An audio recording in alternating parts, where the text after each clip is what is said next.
आमल की एकादशी फाल्गुन मास की शुक्ल पक्ष में आती है। इस दिन आंवला आमलकी के वृक्ष की पूजा की जाती है।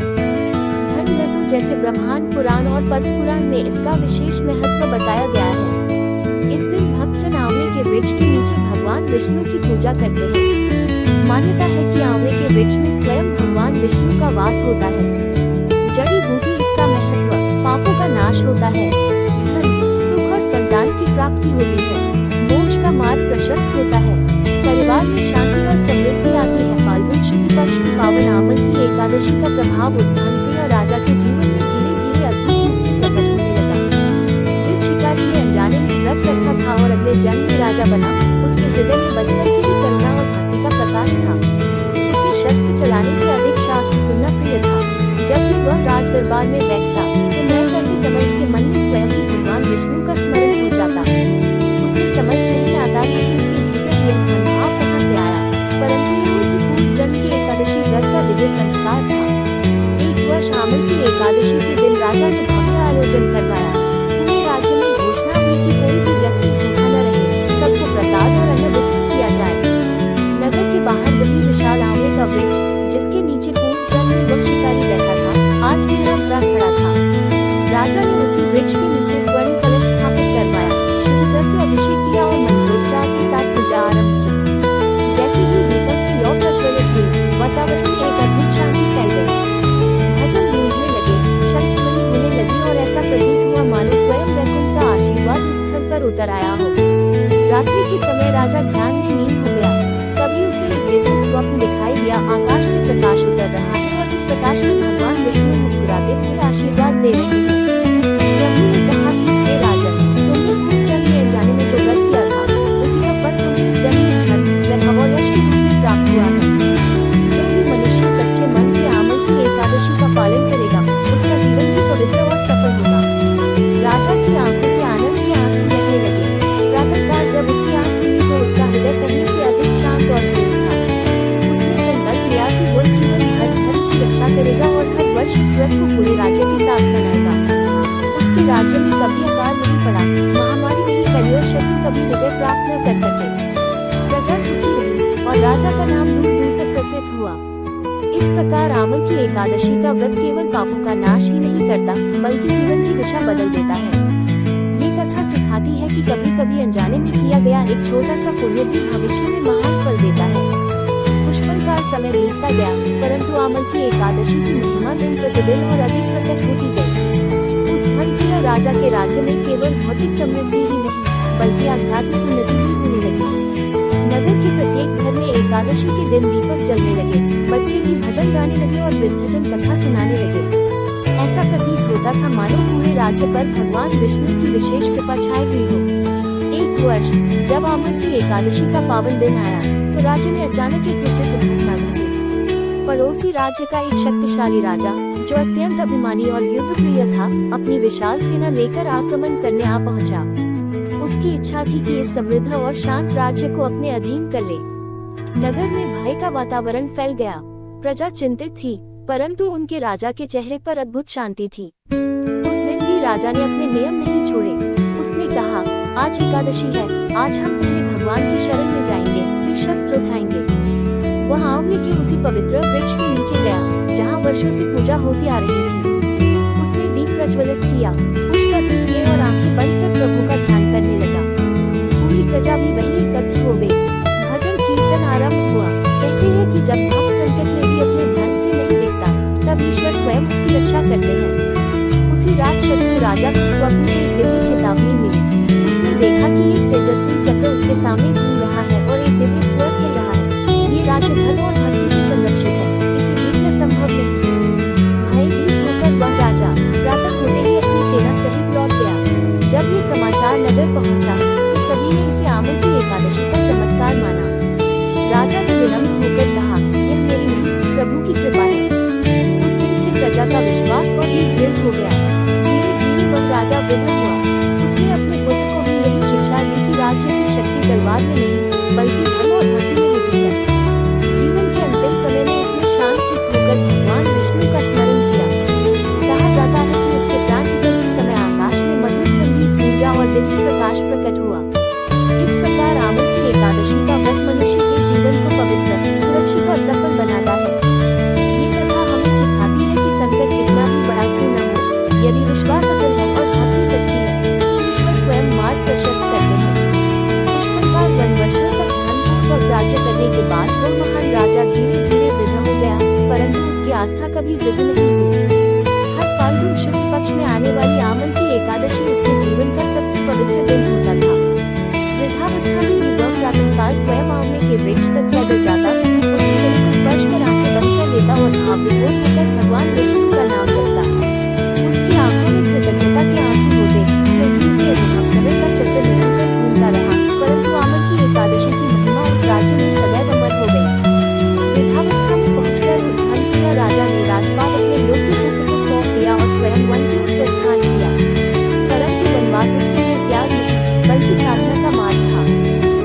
प्रतिदिन प्रातः नदी में स्नान करता, आंवले के वृक्ष के नीचे आसन लगाता और गहरी भक्ति से भगवान विष्णु का ध्यान करता। उसके मन में अब कोई भय, कोई इच्छा और कोई मोह शेष नहीं था। एक दिन फाल्गुन शुक्ल एकादशी का वही पावन प्रभात आया। वातावरण में मंद सुगंध थी, वृक्षों पर पक्षी मधुर स्वर में गा रहे थे और सूर्य की पहली किरण आंवले के पत्तों पर चमक रही थी। राजा ने अत्यंत श्रद्धा से व्रत धारण किया। पूरे दिन उसने केवल हरि नाम का जप किया और रात्रि में ध्यानमग्न हो गया। कहते हैं कि उस रात्रि उसे दिव्य अनुभूति हुई, आकाश मानो स्वर्णिम प्रकाश से भर गया और उस प्रकाश में वैकुंठ का अद्भुत दर्शन हुआ।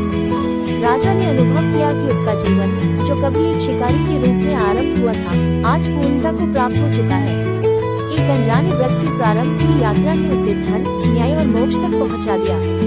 प्रभु का मधुर स्वर उसके हृदय में गूंजा। जो भी मनुष्य श्रद्धा और विश्वास से आंवल की एकादशी का व्रत करेगा, उसका जीवन भी ऐसे ही प्रकाशमय होगा। प्रातःकाल जब सूर्य उदित हुआ, तब वन में एक अद्भुत शांति थी। राजा ध्यानावस्था में ही प्रभु के चरणों में लीन हो चुका था। ऐसा प्रतीत हुआ मानो आकाश से पुष्प वर्षा हो रही हो। उसकी आत्मा दिव्य शांति में विलीन हो गई। इस प्रकार यह कथा हमें सिखाती है कि भक्ति कभी व्यर्थ नहीं जाती। एक छोटा सा पुण्य कर्म भी जीवन की दिशा बदल सकता है।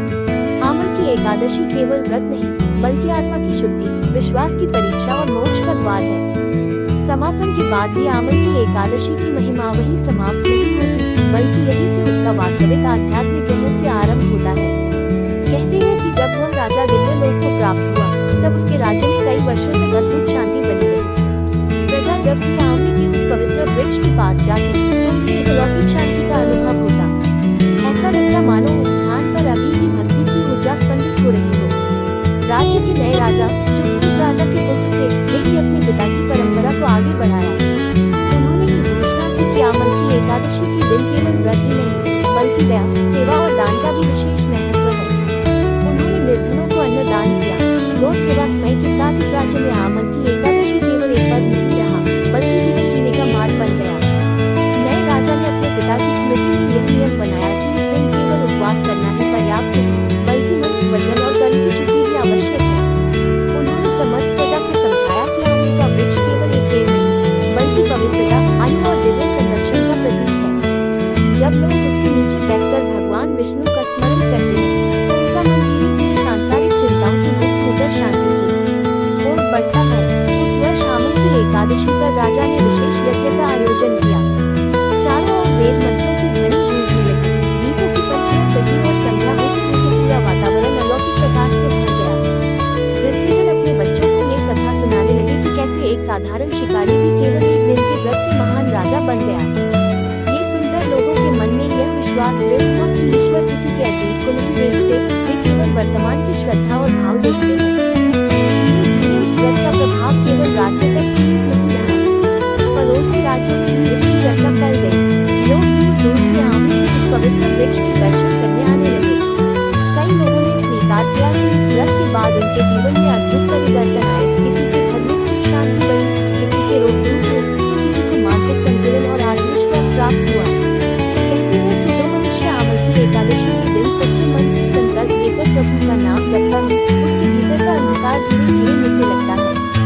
यह व्रत हमें सिखाता है कि जीवन में चाहे कितनी भी कठिनाइयां क्यों न हो, यदि विश्वास अड़िग है और हृदय निर्मल है, तो ईश्वर का प्रकाश अवश्य मार्ग दिखाता है। इसी कारण आज भी फाल्गुन शुक्ल एकादशी को श्रद्धालु आंवले के वृक्ष की पूजा करते हैं, व्रत रखते हैं और भगवान विष्णु का स्मरण करते हैं।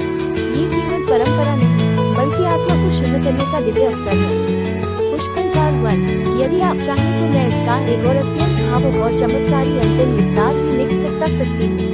कालचक्र आगे बढ़ता रहा, परंतु आंवल की एकादशी की महिमा उस राज्य में पीढ़ी दर पीढ़ी प्रवाहित होती रही।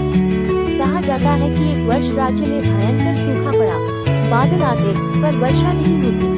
खेत सूखने लगे, पशु पक्षी व्याकुल हो उठे और प्रजा के मन में चिंता घर करने लगी। नए राजा ने मंत्रियों से परामर्श किया, पर अंततः उसने वही मार्ग चुना जो उसके पूर्वजों ने सिखाया था, भक्ति और विश्वास का मार्ग। फाल्गुन शुक्ल एकादशी का दिन निकट था। राजा ने पूरे राज्य में घोषणा करवाई कि इस बार आंवल की एकादशी का व्रत अत्यंत श्रद्धा और सामूहिक प्रार्थना के साथ किया जाएगा। एक विशाल मंडप आंवले के पवित्र वृक्ष के नीचे सजाया गया। हजारों दीप प्रज्वलित किए गए। स्त्री, पुरुष, वृद्ध और बालक सभी ने उपवास का संकल्प लिया। एकादशी की रात्रि में जब भजन कीर्तन चरम पर था, तब राजा ने हाथ जोड़कर भगवान विष्णु से प्रार्थना की, हे प्रभु, यदि हमारे व्रत में सच्चाई है, यदि हमारी भक्ति में समर्पण है, तो हमारी प्रजा को इस संकट से बचाइए। कहते हैं कि आधी रात के समय आकाश में बिजली सी चमकी, पर वह भयावह चक्र निरंतर आगे बढ़ता रहा, परंतु आमल की एकादशी की महिमा उस भूमि पर एक जीवित परंपरा बन चुकी थी। कहते हैं कि वर्षों बाद उसी आंवले के पवित्र वृक्ष के नीचे एक महान संत आए, जिनकी वाणी में अद्भुत तेज था और नेत्रों में करुणा। उन्होंने प्रजा को संबोधित करते हुए कहा कि इस व्रत का वास्तविक अर्थ केवल अन्न त्यागना नहीं, बल्कि अहंकार, क्रोध और लोभ का त्याग करना है। जब तक मनुष्य भीतर से शुद्ध नहीं होता, तब तक बाहरी व्रत अधूरा रहता है। ये सुनकर लोगों के हृदय में गहरी जागृति हुई। उस वर्ष एकादशी के दिन ऐसा प्रतीत हो रहा था मानो प्रकृति स्वयं उत्सव मना रही हो। मन पवन बह रही थी, आकाश निर्मल था और आंवले के पत्तों पर सूर्य की किरणें ऐसे चमक रही थी जैसे स्वर्ण बिंदु मिला रहे हों। राजा, रानी, मंत्री, सैनिक और साधारण नागरिक सभी बिना भेदभाव के एक ही स्थान पर बैठकर भजन गा रहे थे। भगवान विष्णु का नाम वातावरण में गूंज रहा था। उस क्षण कोई राजा नहीं था, कोई प्रजा नहीं थी, सब केवल भक्त थे। रात्रि के जागरण के समय एक वृद्ध महिला, जो अत्यंत निर्धन थी, कांपते कदमों से वहां पहुंची। उसके पास अर्पित करने के लिए केवल एक छोटा सा आंवला था। उसने श्रद्धा से उसे वृक्ष की जड़ में रख दिया और आंसू भरी आंखों से प्रार्थना की। उसी रात उसे स्वप्न में दिव्य प्रकाश का दर्शन हुआ और उसके मन का वर्षों पुराना दुख मालूम हो गया। अगले ही दिनों उसके जीवन में ऐसी परिस्थितियां बनी कि उसे सम्मान और सहारा मिला। लोगों ने इसे भी आमल की एकादशी की कृपा माना। तथा एक आध्यात्मिक संदेश बन गई कि ईश्वर के सामने बड़ा या छोटा कोई नहीं। न तो राजा का स्वर्ण अधिक मूल्यवान है, नहीं मंत्री का छोटा सा फल का। मूल्य केवल भाव का है। आमल की एकादशी यही सिखाती है कि सच्ची श्रद्धा से किया गया छोटा सा पुण्य भी जीवन को प्रकाशमय बना सकता है। कहते हैं कि जो व्यक्ति इस दिन आंवले के वृक्ष के नीचे बैठकर अपने हृदय का परीक्षण करता है और सच्चे मन से भगवान विष्णु का स्मरण करता है, उसके भीतर नई ऊर्जा का संचार होता है। उसके जीवन में धैर्य, संतोष और आंतरिक शक्ति का उदय होता है। इस प्रकार आमल की एकादशी केवल एक ऐतिहासिक कथा नहीं, बल्कि आत्मा को जागृत करने वाला दिव्य पर्व है, जो हमें याद दिलाता है कि सच्ची भक्ति ही जीवन का सबसे बड़ा धन है। पुष्पलकार वन समय बीतता गया, राजाओं की पीढ़ियां बदलती रही, परंतु आमल की एकादशी की ज्योति कभी मंद नहीं हुई। उस पवित्र आंवले के वृक्ष के नीचे अब एक विशाल मंदिर का निर्माण हो चुका था, पर वृक्ष को उसी आदर से संरक्षित रखा गया जैसे कोई जीवित संत हो। लोग मानते थे कि इस वृक्ष की जड़ें केवल धरती में नहीं, बल्कि भक्तों के हृदय में भी फैली हुई है। हर वर्ष जब फाल्गुन शुक्ल एकादशी आती, तो दूर दूर के गांवों से श्रद्धालु पैदल यात्रा करके वहां पहुंचते। उनके हाथों में दीप, पुष्प और आंवले के फल होते, पर उनके हृदय में सबसे बड़ा अर्पण होता विश्वास। एक वर्ष एक युवा राजकुमार, जो आधुनिक विचारों से प्रभावित था और व्रत उपवास को केवल परंपरा मानता था, उत्सव देखने आया। वो सब कुछ देखता रहा, भजन, कथा, दीपों की पंक्तियां, वृद्धों की नम आंखें, बच्चों की मधुर आवाजें। उसके मन में प्रश्न उठे कि क्या सच में एक वृक्ष की पूजा से जीवन बदल सकता है। उसी रात उसने भी जिज्ञासा से व्रत रखा और रात्रि जागरण में बैठा। भजन की धूम धीरे धीरे उसके मन की अशांति को शांत करने लगी। पहली बार उसने अनुभव किया कि भीतर का शोर कम हो रहा है। उसने आंखें बंद की और भगवान विष्णु का स्मरण किया। उस क्षण उसे कोई चमत्कारी दृश्य नहीं दिखा, न आकाश से प्रकाश उतरा, पर उसके भीतर एक गहरा परिवर्तन हुआ। उसे लगा जैसे वर्षों से जमा हुआ अहंकार निकल रहा है और उसकी जगह विनम्रता ले रही है। प्रातःकाल जब सूर्य की किरणें आंवले के पत्तों पर चमकी, तो उसने मन ही मन स्वीकार किया कि सच्चा चमत्कार बाहर नहीं, भीतर होता है। धीरे धीरे वह राजकुमार भी धनप्रिय और न्यायशील शासक बना। उसने समझ लिया कि आमल की एकादशी का वास्तविक अर्थ केवल फलाहार या उपवास नहीं, बल्कि आत्मा को निर्मल करना है। जब मनुष्य अपने भीतर के दोषों को पहचानकर उन्हें त्यागने का संकल्प लेता है, वही उसका सच्चा व्रत होता है। कहते हैं कि जो इस पावन दिन श्रद्धा से कथा सुनता है, आंवले के वृक्ष का पूजन करता है और मन से प्रभु का नाम जपता है, उसके जीवन में संतुलन, शांति और आध्यात्मिक शक्ति का उदय होता है। धन संपत्ति मिलना या न मिलना भाग्य की बात हो सकती है, पर आत्मिक शांति अवश्य प्राप्त होती है। इस प्रकार आमल की एकादशी हमें सिखाती है कि जीवन की सबसे बड़ी विजय बाहर के युद्धों में नहीं, बल्कि भीतर के संघर्षों में होती है। जब मन शांत हो जाता है, तभी सच्ची समृद्धि का अनुभव होता है। पुष्पलकार वन युग बदलते एकादशी की पावन परंपरा कभी समाप्त नहीं हुई। इस पवित्र आंवले के वृक्ष की छाया में अब केवल एक राज्य ही नहीं, बल्कि अनेक पीढ़ियों की आस्था पनप चुकी है। समय के साथ वहाँ एक विशाल तीर्थ का रूप ले लिया गया, पर वृक्ष को उसी विनम्रता से पूजित किया जाता रहा, जैसे किसी जीवित गुरु को। श्रद्धालु जब उसकी परिक्रमा करते, तो उनके मन में केवल एक ही भाव होता कि प्रभु हमारे भीतर के अंधकार को दूर कर दीजिए। कहते हैं कि एक बार एक विद्वान सन्यासी वहाँ आए। उन्होंने देखा कि लोग व्रत तो करते हैं, पर कई बार उसका अर्थ केवल बाहरी आडंबर तक सीमित रह जाता है। उन्होंने सभा में कहा, आमल की एकादशी का सच्चा व्रत तब पूर्ण होता है जब मनुष्य अपने भीतर छिपी क्रोध, ईर्ष्या और अहंकार का त्याग करता है। आंवले का वृक्ष इसलिए पवित्र है क्योंकि वह कड़वा नहीं, बल्कि स्वास्थ्य और आयु देने वाला है। उसी प्रकार भक्त का जीवन भी ऐसा होना चाहिए जो दूसरों को शांति और सहारा दे। उनके शब्दों में सभी के हृदय को छू लिया। उस वर्ष एकादशी पर लोगों ने केवल उपवास ही नहीं रखा, बल्कि आपसी वैर भाव भी समाप्त किए।